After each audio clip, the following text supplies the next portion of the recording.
பேரவைத் தலைவர் அவர்களே, கடந்த 5 ஆண்டு காலத்தில் 5 நிதிநிலை அறிக்கைகள் அளிக்கப்பெற்று இந்த ஆண்டிற்கான இடைக்கால நிதிநிலை அறிக்கையும் வேளாண்மை இடைக்கால நிதிநிலை அறிக்கையும் வழங்கப்பட்டுள்ளது. அவற்றின் மீது சிறப்பான விவாதம் பதிலுரை வழங்கப்பெற்றுள்ளது.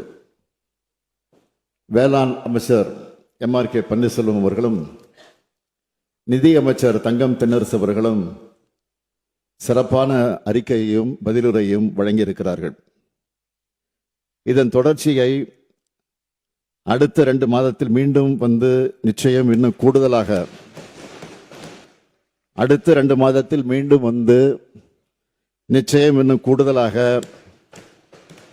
வேகமாக தொடர்வோம் என்ற நம்பிக்கை தமிழ்நாட்டு மக்களைப் போலவே எனக்கும் இருக்கிறது. பகுத்தறிவு பகலவன் தந்தை பெரியாரின் சுயமரியாதை உணர்வும் சமூக நீதியும், பேரறிஞர் பெருந்தகை அறிஞர் அண்ணாவின் இன உணர்வும் மாநில சுயாட்சி கொள்கையும், தமிழின தலைவர் கலைஞரின் சிறப்பான நிர்வாகமும், தொலைநோக்கு பார்வையும் கொண்ட திராவிட மாடல் அரசை கடந்த 5 ஆண்டு காலத்தில் நடத்தி காட்டியிருக்கிறோம் என்ற மனநிறைவோடு நான் உங்கள் முன்னால் நின்று கொண்டிருக்கிறேன்.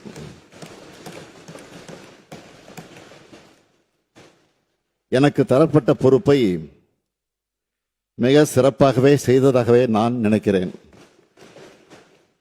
வரலாற்று சிறப்புமிக்க இந்த இருக்கையில் எனக்கு முன்னர் அமர்ந்த பலரும் இன்றைக்கு நம்மிடையே இல்லாவிட்டாலும் அவர்கள் அனைவருமே போற்றப்படக்கூடியவர்கள்தான். ஆட்சி சக்கரத்தை உயர்த்தி பிடித்தது மகத்தானது. தலைமை பொறுப்பில் உள்ளோருக்கும் பொறுமை, நிதானம், சகிப்புத்தன்மை, கால நேரம் பெறாது உழைத்திடும் பண்பு, தீர்க்கமாக முடிவெடுக்கும் திறன், எதையும் தாங்கும் வல்லமை, எல்லோரிடத்திலும் அன்பு, கருணையோடு இருத்தல், கடமை தவறாமை, ஊக்கத்தோடு செயலாற்றுதல் ஆகிய பண்புகள் நிச்சயம் தேவை. இதனையே நானும் கடைபிடித்திருக்கிறேன்.